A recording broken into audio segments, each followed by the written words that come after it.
नमस्कार दोस्तों, मैं आपका होस्ट और दोस्त शशिकांत मिश्रा।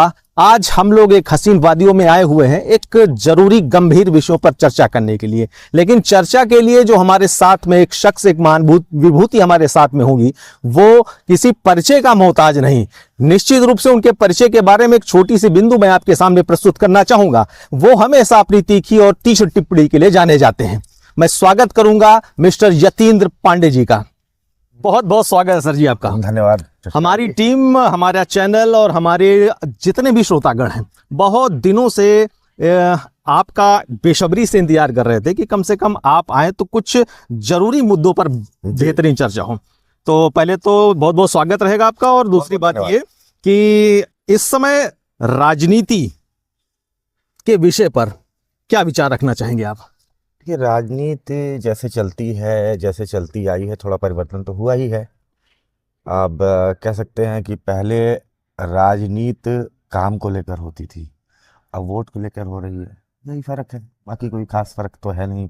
पहले भी राजनीति होती थी, आज भी राजनीति होती है। इस समय गंभीर मुद्दा चल रहा है। राजनीति का अर्थ बदल गया है। जैसे नहीं, वो कह सकते हैं, वो कहते हैं ना कि राजनीति, राज करने की नीति, ठीक है, लेकिन राज करने की नीति में जनता का भी ख्याल रखा जाता था, ठीक है ना।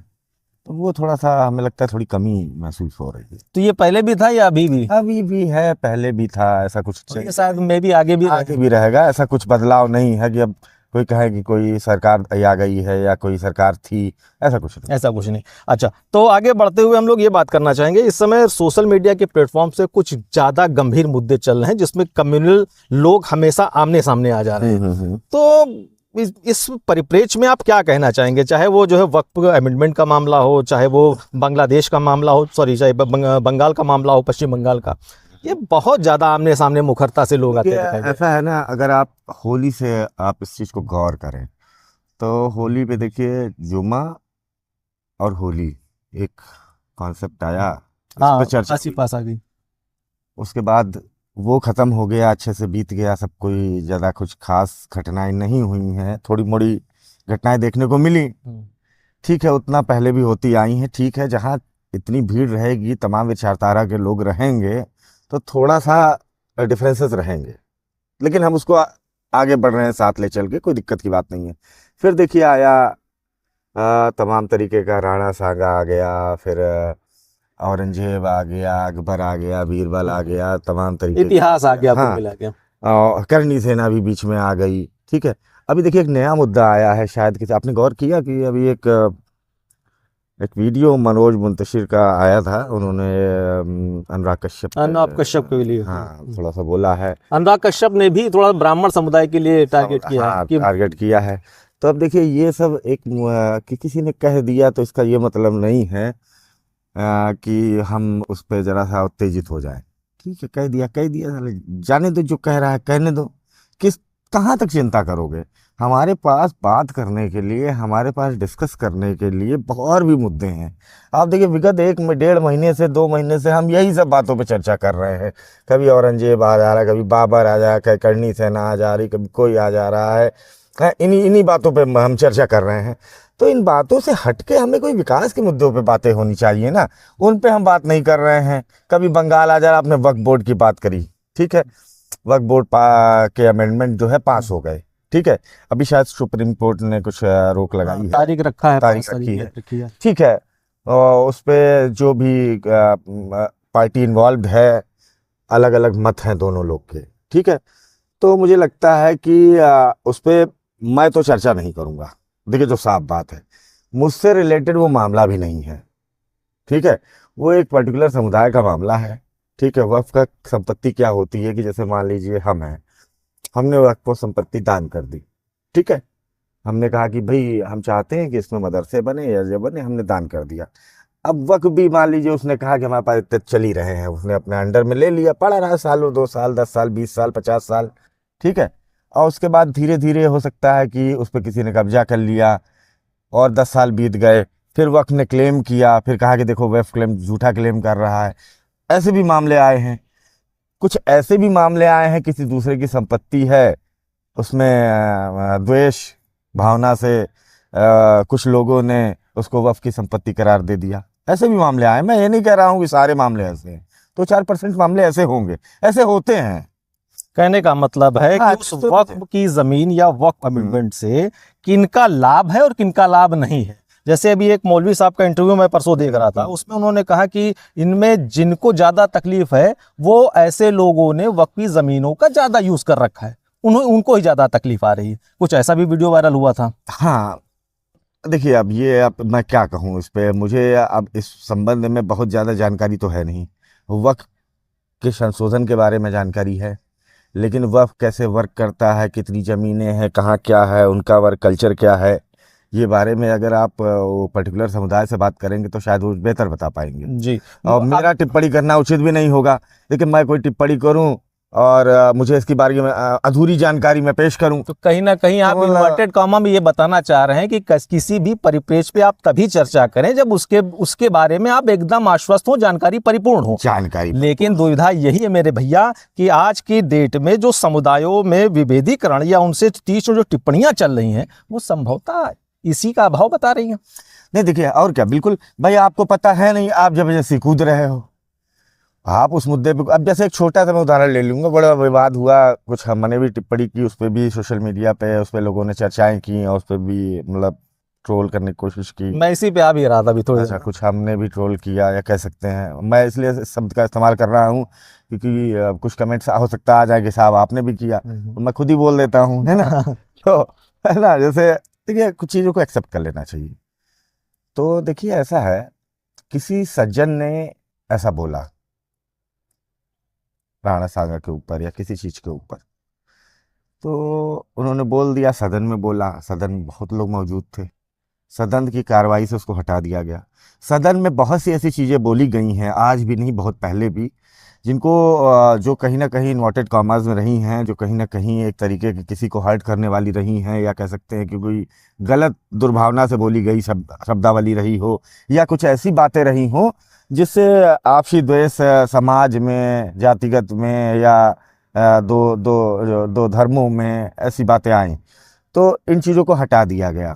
ठीक है, तो अब देखिए हटा दिया गया, बात खत्म हो गई वहीं पर, उसको हटा दीजिए। अब उस पर चर्चा के जबरदस्ती कि इन्होंने बोल दिया तो इन्होंने कैसे बोला, इन्होंने ये किया, इन्होंने वो किया। हमारे वहाँ अगर मैं छोटी सी बात करूँ, अगर मान लीजिए हमारे महापुरुष हैं या कोई भी है, या मैं मेरे घर का ही कोई सदस्य है, अगर उसके बारे में कोई तीखी टिप्पणी करता है तो मैं थोड़ा सा जवाब दूंगा, अदरवाइज फिर उसके बाद मैं चुप हो जाऊंगा। इस बोलने दीजिए। इस पॉडकास्ट को सुनने के बाद कुछ लोगों में बात आएगी कि मेरे अपनों के बारे में अगर कोई कुछ कहता है तो मैं जवाब ना दूं, ऐसा कहाँ संभव है, वो बद्दी गालियां देगा तो मैं चुप कैसे रहूं। तो भैया क्या करोगे आप, देखिए आपको अगर कोई गाली दे रहा है तो आप थोड़ा बहुत उसका प्रतिकार करो। अब जब देख रहे हो कि नहीं सुनने के तैयार, तो क्या जरूरत है फिर भाई, कोई आगे बढ़ो, तरक्की करो भाई, आगे की राह पकड़ो ना। अब उसी को लेके 500,000 लोग को लेके बुलडोजर लेके, ये कहाँ का कानून है भाई, हमको बता दीजिए आप, ये कहाँ का कानून है भाई। उन्होंने अगर गलत बोला है, एफआईआर दर्ज होनी चाहिए, क्यों नहीं एफआईआर दर्ज हुई? मेरा क्वेश्चन ये है, मेरा क्वेश्चन सरकार से है, एफआईआर दर्ज क्यों नहीं की गई? सरकार है, कहते हैं हिंदूवादी सरकार है, क्यों नहीं एफआईआर दर्ज करके उनके खिलाफ कार्रवाई करके इस मामले को तुरंत क्लोज कर दिया जाए? लेकिन साहब नहीं किया जाएगा, इस मामले को तूल पकड़ाया जाएगा क्योंकि आपसी जातियों में, समाज में विद्वेष बना रहे। हमारा काम, सरकार का काम इसको खत्म करना है। मैं ये नहीं कह रहा हूँ, हो सकता है हमारी विचारधारा अलग हो, आपकी विचारधारा अलग हो, लेकिन हम दो विचारधारा अगर टकरा रही है, उस टकरावट को रोकना सरकार का काम है, समाज का काम है, समाज के गणमान्य लोगों का काम है। ये इसमें तो दोनों का हिस्सा हो सकता है, सरकार में दोनों का जिम्मेदारी बनती चाहिए। इसको ढोना ये कहते पे उचित नहीं है। देखिए साफ बात है, हमारे पास तमाम और भी जरूरी मुद्दे, हम गैर जरूरी मुद्दों को क्यों उठाएं? आप समझ रहे हैं ना? जी जी। अभी हाल फिलहाल में बॉर्डर का मुद्दा चल रहा है, जिसमें से प्रवासी लोग बहुत कायदे से भारत में एंट्री कर रहे हैं। अमेरिका ने भी बहुत से लोगों को, भारत के ही लोगों को भी वापस किया है जो कनाडा के रास्ते से वहां। बिल्कुल अच्छा किया है, मैं तो कहता हूँ इसमें क्या बुराई है। कुछ लोगों ने ट्रोल किया, मतलब मैं समझ सकता हूँ कि गैर विचारधारा के लोगों ने ट्रोल भी किया कि देखो साहब उसने हथकड़ी लगा के भेज दिया। अरे हम तो कह रहे हैं ठीक किया। किसी के देश में आप इलीगल रूप से रहोगे तो आपको प्यार करेगा क्या? आप बताइए, प्यार करेगा आपको? मैं कहता हूँ साले को उसको सजा मिलनी चाहिए उसी उसी कोर्ट में, उसी कानून में। ये तो प्रत्यर्पण कर दिया, आपको देश भेज दिया, बहुत गलीमत है। अमेरिका का धन्यवाद देना चाहिए हमें कि आपने उनको जेलों में नहीं ठूसा। तो यहाँ पर आप किसी दूसरे के देश में लीगल रूप से घुस जाएंगे, ये कौन सा तरीका है?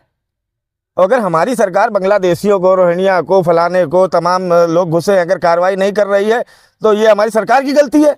ये कमी आप सरकार को ठहरा रहे हैं? करनी चाहिए जी। क्यों नहीं करनी चाहिए? खाली सीए एनआरसी आप ऐसे लेके चले आए थे क्या भाई? सीए एनआरसी क्यों लेके आए थे? खाली हल्ला मचाने के लिए? 4 महीना हल्ला मचा शाहीन बाग में, वहां धरना प्रदर्शन हुआ इसीलिए। और जब हो गया, सब कुछ फाइनल हो गया, इस पर कार्रवाई भी करिए ना। वो खाली कागजी एक डॉक्यूमेंट बन के रह गया क्या? आप भी प्रत्यर्पण करिए, भेजिए बांग्लादेशियों को यहाँ से वहां।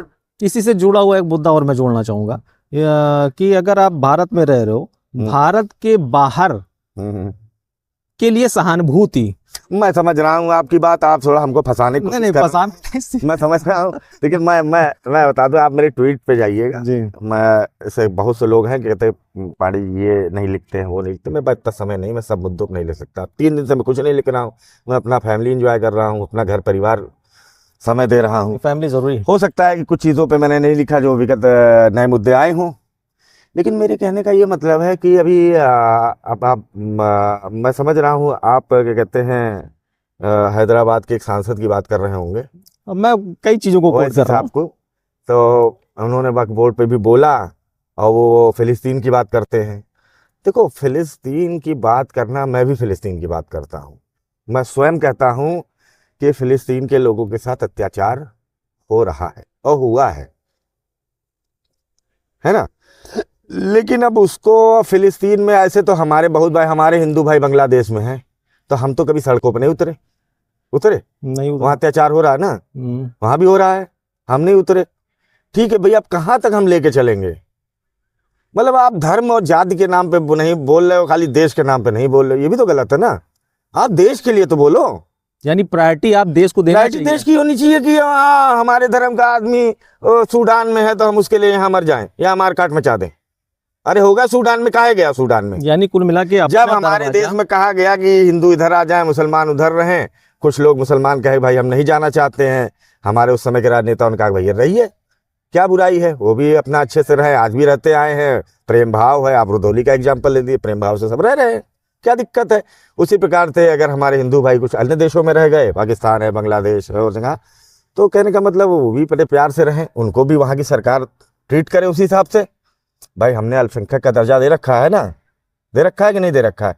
हम उनके हितों को देखते हैं कि नहीं देखते? वैसे वहाँ की सरकारों को भी देखना चाहिए। लेकिन अब उस मुद्दे पे हम जड़ जाएं, यहाँ हल्ला करें, यहाँ प्रदर्शन करें, ये कतिपय उचित नहीं है। मेरा सवाल इसी बात के लिए देखिए, अब फिलिस्तीन ठीक है भाई, फिलिस्तीन है, अब फिलिस्तीन पे आप बोलते हो, आप बंगाल पे नहीं बोलते हो। आप चलिए, बंगाल तो हमारे देश का हिस्सा हो गया, बंगाल हमारे ही राज्य है, वहाँ हम क्या बोले, हमारी ही गलती है मगर वहाँ कुछ हो रहा है। लेकिन आप बांग्लादेश पे फिर नहीं बोलते हो। बांग्लादेश पे बोलना चाहिए अगर आप अपने आप को निष्पक्ष कहते हो, क्योंकि एक जनप्रतिनिधि का काम होता है, वो किसी विशेष जाति विशेष धर्म का नहीं होता है, जनप्रतिनिधि है ना, तो उसको हर बातों को रखना चाहिए। और वैसी साहब हैं, अगर वो कहते हैं कि भाई हम सांसद, हमको सब जात के सब धर्म के लोग वोट करते हैं, वो कहते भी हैं, तो भैया जब तुमको सब जात सब धर्म के लोग करते हैं तो तुम काहे क्या कहते हैं एक ही धर्म की बात करते हो? तुम सबकी बात करो ना। हो सकता है अगर आप ऐसी बात करो तो लोगों में आपके प्रति भी प्रेम आ जाए कि नहीं साहब, वैसी साहब का हमें समर्थन करना है। देखिए, ये जेन्युइन बात करते हैं, है ना। हाँ, धर्म के प्रति कहीं ना कहीं झुकाव दिख जाता है। गलत है। देखिए, प्रैक्टिकल बात, हम आप कोई यहाँ पर कोई राजनीतिक व्यक्ति तो है नहीं, हम लोग सामाजिक लोग हैं, हम लोग को यहीं रहना है। तो कहने का ये मतलब है कि हम लोग इस तरीके की बात, हम वो लोग इसका निष्कर्ष निकालें, सदन में बैठते हो, राज्यसभा है, लोकसभा है, इसका कोई डिप्लोमेटिक प्रेशर डालें आप अगली कंट्री को, ये उनका काम है ना, हमारा काम नहीं है ना। हम सड़कों पे आ जाएं, हमारे सड़कों आने से क्या होगा? अच्छा बताइए, कुछ हल होगा? करनी से ना आई, कुछ हुआ? फिलिस्तीन को लेकर प्रदर्शन यहाँ हुए, कुछ हुआ? कुछ नहीं हुआ, क्या होगा? हाँ, मैं फिर कहूँगा, मेरा एक विचारधारा है, मैं अटल जी की विचारधारा को मानता हूँ। सीधी सी बात है, अटल जी ने भी फिलिस्तीन का सपोर्ट किया था और मैं भी आज भी फिलिस्तीन का सपोर्ट करता हूँ।